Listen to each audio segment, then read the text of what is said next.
থানা থেকে এসেছি, মহিলা দলের সেক্রেটারি সাজেদা খাতুন।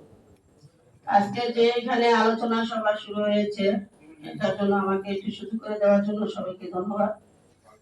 এখানে আলোচনা কি বলবো, আসলে আমাদের যে দুর্দিন গিয়েছে 17 বছর, আমাদের দুর্দিনের কথা কম বেশি সব ভাই বোনেরই আজীবন মনে থাকবে ইনশাল্লাহ। আমরা যে কষ্ট করেছি 17 বছর, যে মামলা হামলার যে 25 সরকার ছিল, এই মহিলার নাম মুখে নিতে ভালো লাগে না, তারপরে বললাম শেখ হাসিনা, এর নাম মুখে নিতে মানে কেমন জানি একটা অভক্তি আসে।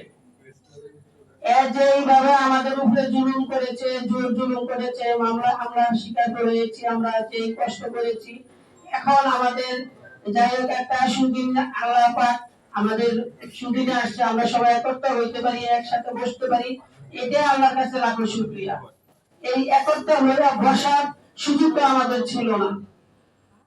এখন আমাদের ভাই ভারত ভাই, উনি যে মাঠে থেকে পরিশ্রম করেছেন, যে কষ্ট করেছেন, মামলা হামলার শিকার হয়েছেন, ওনার উপরে আমি সরকারের প্রতি আমি দৃষ্টি আকর্ষণ করে বলবো, ফারুক ভাইকে যেন তার এই যে সে যে এত মামলা হামলা শিকার করেছেন, মাঠে থেকে কর্মী বান্ধব লোক, সে কর্মীদের এত ভালোবেসেছেন, কর্মীদের নিয়ে পরোক্ষ প্রত্যক্ষ ভাবে সে সর্বক্ষণ মাঠে ছিলেন, তার তার উপরে যে জুলুম হয়েছে তার উপরে যেন সুবিচার করা হয়, আমি দৃষ্টি আকর্ষণ করে বলবো।